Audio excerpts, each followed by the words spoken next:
तमाम अपने सहाफ़ी भाइयों का, कैमरामैन हजरात का, अपने ILF के वकला का और ख़ुसूसी तौर पर एडवोकेट ख्वाजा शम्सुज़्ज़मान साहब का, शम्सुल इस्लाम साहब का, ख्वाजा शम्सुल इस्लाम साहब जो कि आज के इस केस में वकील थे, मेरे भाई साहब के और मेरे कज़न साहब के, मैं सबका शुक्रगुज़ार हूँ।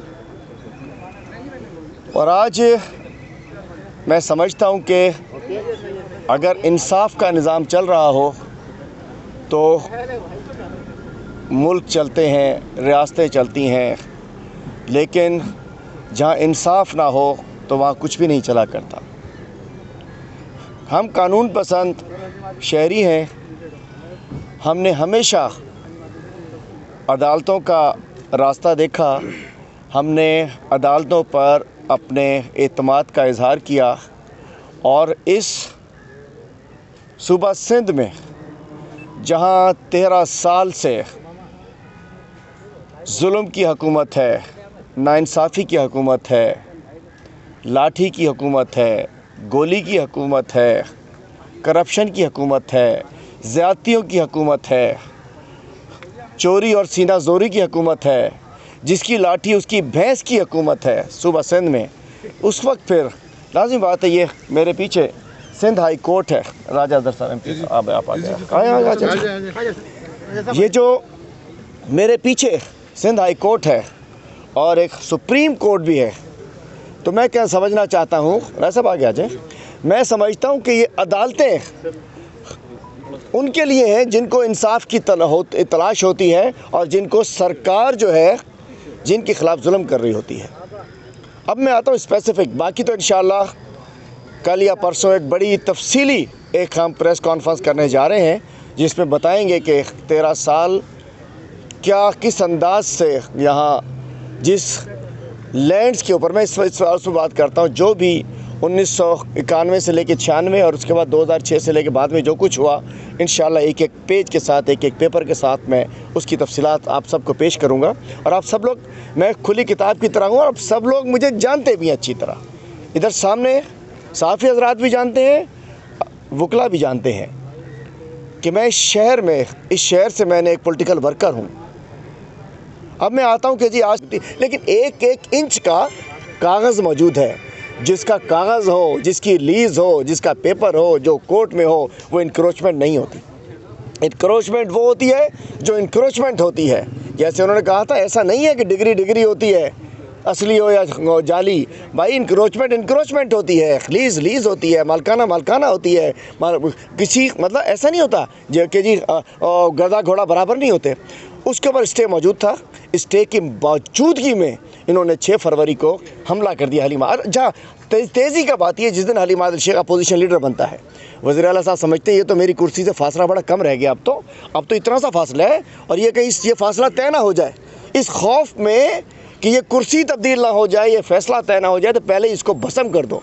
अल्लाह ना भस्म करे, अल्लाह ना तबाह करे, अल्लाह ना बर्बाद करे। कोई शख्स किसी को तबाह बर्बाद नहीं कर सकता। अल्लाह की ज़ात है, वो आप जुल्म करोगे अल्लाह ताला बर्बाद करेगा।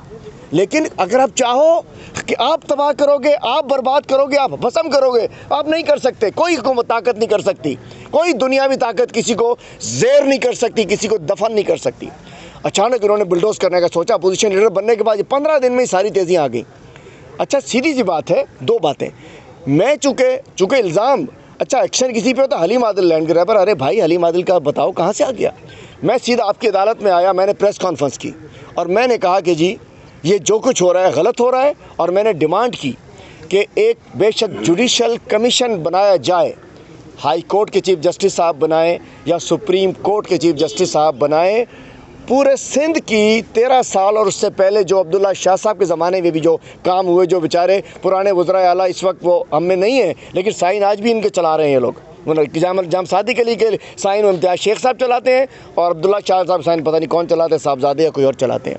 तो मैं कहना चाहता हूँ, मैंने उस दिन भी कहा था कि जी गलत हो रहा है, सारे फैक्ट्स बताए थे और मैंने कहा जुडिशल कमीशन बनाया जाए। लेकिन मेरे भाई वो तो कहीं नहीं जा सकते थे। मैं आपकी अदालत में आया और मेरे भाई, चूँकि मेरा ये मीडिया ट्रायल कर रहे थे, मेरे भाई और कज़न सिंध हाई कोर्ट में आए और उनके वकला ने बताया कि जी अदालत के ऑर्डर्स का पामाली की जा रही है। 6 अगस्त को अदालत सिंध हाई कोर्ट ने कंटेम्प्ट ऑफ कोर्ट जारी किया चीफ सेक्रेटरी समेत तमाम सिंध के उसको हरारकी को, और कहा कि जी ये तौहीन अदालत है। इससे पहले मलीर में और जामशोरों की भी एक लैंड है, उसका भी 1-1 इंच मालकाना है, उसके अंदर भी स्टे मौजूद था, सब कुछ मौजूद था। अच्छा, स्टे ऑर्डर मिल गया, कंटेम्प्ट आ गया, तो उसके बाद प्रेस कॉन्फ्रेंस स्टार्ट हो गई कि जी हम जो कुछ कर रहे हैं, हम तो इंक्रोचमेंट के ख़िलाफ़ ड्राइव कर रहे हैं। अरे भाई, इंक्रोचमेंट तो इंशाल्लाह मैं सारे मीडिया को लेकर चलूँगा। मैं 1000 एकड़ के ऊपर गैर कानूनी कब्ज़े, 1000 कराची के अंदर बात कर रहा हूँ, 1000 एकड़ के अंदर जाली अलॉटमेंट, सेक्शन 17, मतलब एक ड्रामा किया है। गैर कानूनी अलॉटमेंट की, कागज़ों में कैंसिल कर दिया, कब्ज़े मौजूद। ऐसा भी है कि जी कागज़ों में कैंसिल करके कब्ज़े मौजूद। मैं इंशाल्लाह, आपको पता है मैं तो ग्राउंड का बंदा हूँ और मेरा फ़ोन का व्हाट्सएप भर गया है। लोगों ने तफसीलात भेज के मैं आपको बताऊंगा कि पता नहीं क्या क्या कहाँ से इधर से आ रहा है, नीचे से आ रहा है, इधर से आ रहा है, इधर से आ रहा है, मवाद इकट्ठा हो रहा है। मैं आपको दिखाऊंगा। उस सुबह जब उठे तो पता चला कि जी चैनल्स पे खबरें पता चला हलीम आदिल शेख के फार्म हाउस के ऊपर लैंड ग्रैबर हलीम आदिल शेख के ख़िलाफ़ ऑपरेशन स्टार्ट हो गया। अरे भाई, हलीम आदिल शेख तो इस शहर में है, सिर्फ उसका कसूर ये है कि हलीम आदिल शेख हक बोलता है, सच बोलता है। और आप एक अपोजिशन लीडर या अपोजिशन के किसी एमपी का, अपोजिशन मीन्स अपोजिशन, और अपोजिशन कोई साफ़ियों की नहीं होती, वकला की नहीं होती, आपकी नहीं होती। अपोजिशन तो हमेशा हुकूमत की होती है। हलीम आदिल शेख इख्तलाफ रखता है आपसे, हलीम आदिल शेख अपोजिशन करता है आपकी। तो उस रोज़ हमने देखा कि 2 फार्म हाउसेस थे, एक मेरे कज़न कुरैशी साहब और दूसरे मेरे भाई अजीम साहब, उनके कज़न फार्म हाउसेस थे, जिसमें 4 एकड़ ज़मीन इस बंदा नाचीज़ की भी है, और आज से नहीं 1992 से है। एक पेपर उसका इलेक्शन कमीशन में भी जमा है। 4 एकड़ लीज लैंड जो अल्हम्दुलिल्लाह जिसमें फॉर्म लगाया, लोन भी लिया, लोन वापस भी दिया, 30 साल पुरानी। अचानक देखते हैं कि जैसे कि कोई ये कश्मीर फ़तह करने जा रहे हों, बड़ी बड़ी हैवी मशीनरियाँ लेकर, जैसे टैंकों पे चढ़ के नहीं जाते, उन मशीनरियों पे पुलिस वाले सवार हो गए, और बग़ैर वर्दी के क्रिमिनल रिकॉर्ड रखने वाले पुलिस भी मौजूद थी वहाँ। उसको हमने देखा कि वहाँ भिजवाया गया और वह इस तरीके से तोड़फोड़ शुरू की गई, कोई सोच नहीं सकता।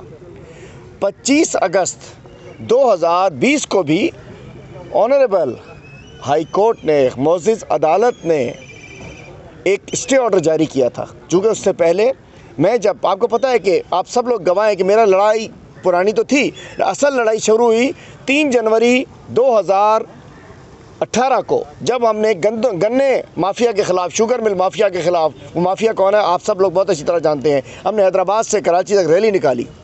उस रैली पर तशद्दुद हुआ, मुझ पर तशद्दुद हुआ, मुझे ज़ोदोकोब किया गया। उस वक्त मैं अपोजिशन का पार्टी का रहनुमा था यहाँ।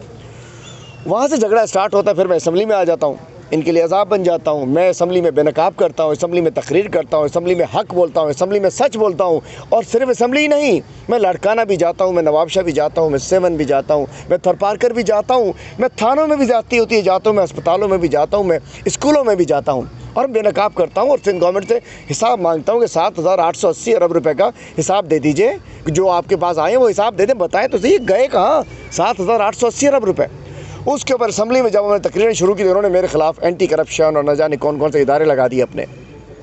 मेरे भाइयों को, मैं तो खुली किताब हूँ, मेरे ख़िलाफ़ इन्होंने हमले तक कराए, मेरे ऊपर फायरिंग कराई। कुनरी के अंदर इनके एक वज़ीर ने 50-100 बंदे लेकर मेरे फायरिंग कराई, गाड़ी बुलेट प्रूफ थी, अल्लाह ताला ने बचा दिया।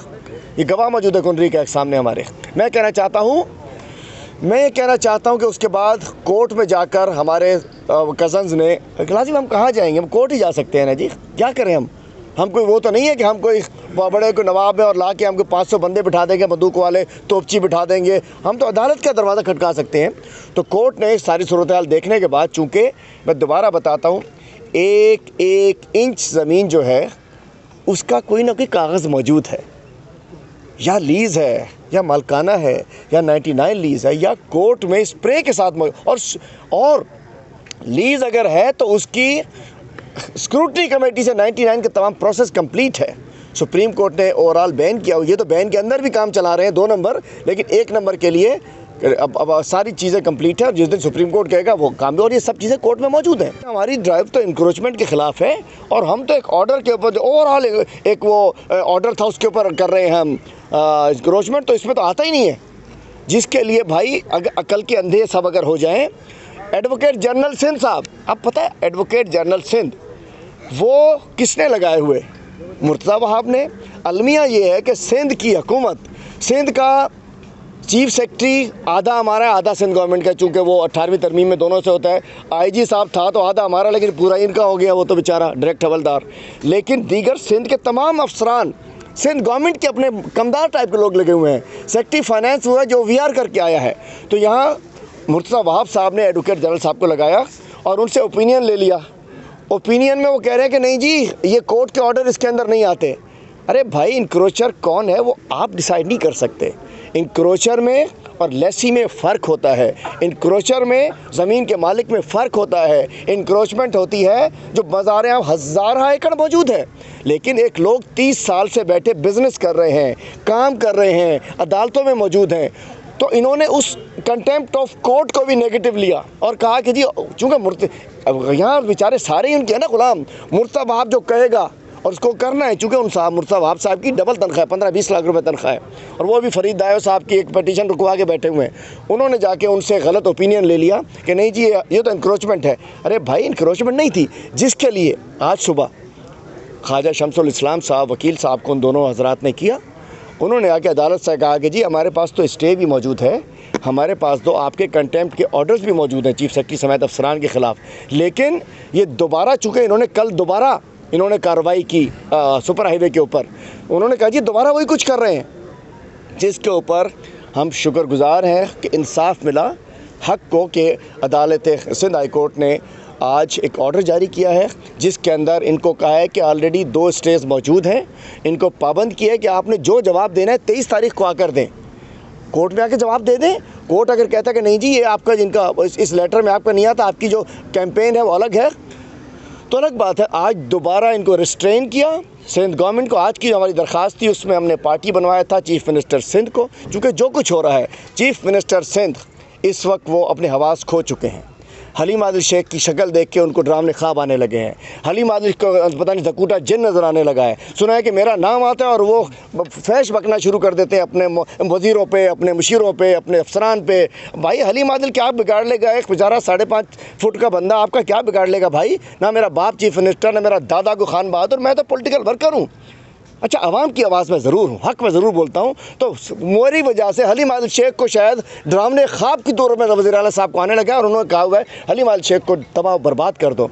भाई हलीम आदिल शेख को कर दो, उसके रिश्तेदारों के क्यों कर रहे हो? उसके भाई से क्या झगड़ा है, उसके कज़न से क्या झगड़ा है? तो मैं कहना चाहता हूँ आज अल्हम्दुलिल्लाह एक ऑर्डर मिला है और हम अदालतों का इंशाल्लाह रास्ता ज़रूर खटकाएंगे, कानून को हाथ में नहीं लेंगे। और मैं कहना चाहता हूँ जो सिंध हुकूमत जो एक तरीके जो फ़िरौनियत का मुजाहरा किया इन्होंने एक रियासती दहशतगर्दी का मुजाहरा कर रहे हैं, उसके ख़िलाफ़ इंशाल्लाह हम अदालतों का रास्ता हम हमेशा देखते रहेंगे। और आज हम अदालतों के शुक्रगुजार हैं कि मुल्क में इंसाफ का बोलबाला हो। और आज जो रिलीफ मिला है मैं उस पर अपने वकला का भी शुक्रगुजार हूँ और मीडिया का यहाँ आने पे भी कि आज जो इल्ज़ाम था कि जी हमारी इंक्रोचमेंट तय हुआ है कि हम अदालत तय करते कि मैं इंक्रोचर हूँ, तो हमें तो, लेकिन ये नहीं कि जो अपने सियासी दुश्मन को कि ये कोई पैमाना नहीं है कि मुर्तज़ा वहाब डिक्लेयर करेंगे कौन इंक्रोचर है, मुराद अली शाह डिक्लेयर करेंगे कौन इंक्रोचर है। मतलब ये तो सब साहूकार हैं, ये तो सब माशाल्लाह जिनके 10-10 नैब में केस चल रहे हैं, ये सब ईमानदार हैं। जिन्होंने सिंध को तबाह बर्बाद कर दिया वो सब ईमानदार हैं। 7,880 अरब रुपए खा गए वो सब ईमानदार हैं। सिंध को एड्स लगा दी वो सब ईमानदार हैं।